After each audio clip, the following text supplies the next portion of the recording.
Okay, so mga kabigman, so magre-reverse parking tayo. Ito yung sitwasyon. So dito tayo pa-park. Ang reverse parking. So ang gagawin nyo lang po, yan. Itong side mirror na to, pwede nyong itapat dito sa, yan, sa headlight nya, o di kaya kung mapaforward pa kayo ng konti, yung sarili nyo, ang tumapat dito, okay lang.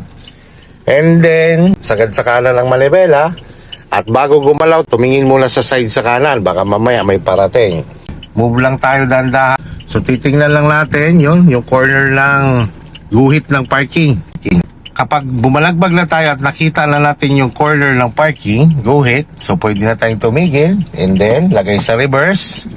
Tuwid mo muna si manibela. Tuwid. Atras dahan-dahan. Yon, tumapat na yung gulong natin sa guhit. Yan.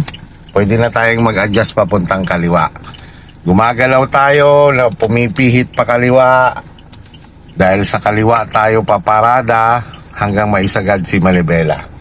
Tingin lang right, tingin sa left. So parehas namang hindi tumatama or pasok naman tayo parehas. Antayin lang natin tumuwid ang kotse natin. Yan. Pag tumuwid na, yan. Tuwid na siya, tuwid na dito, tuwid na doon. So itutuwid na natin ang ating manibela. Okay, so atras lang tayo, pasok. So no worries naman pagdating sa ganitong SM dahil may stopper yung gulong. But kapag po wala pong stopper ang gulong, ang inyo pong pinaka-reference kung kailan titigil, syempre katulad nito, Innova ang dala ko, Fortuner ang katabi ko, mirror to side mirror lang yan. Yan, tingnan nyo, tapat side mirror to side mirror.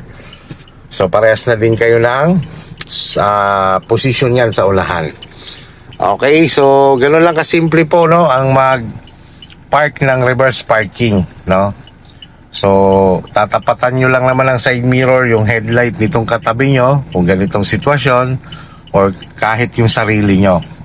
Tapos babalagbag po kayo pa kanan dahil nasa kaliwa nga po ang paparadahan. Pag nakita nyo na po yung pinaka-corner nung guhit ng parking, pwede na pong tumigil and then idiretso ang manibela, aatas kayo dahan-dahan, itapat nyo po yung gulong nyo.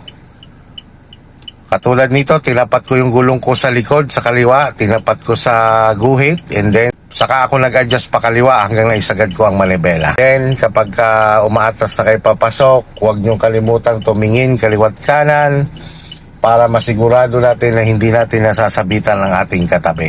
Kailangan mag-adjust, forward lang kayo, lumabas kayo uli ng parking para makita nyo ang mga guhit, para pag atras nyo ay maaalay nyo mabuti ang inyong sasakyan.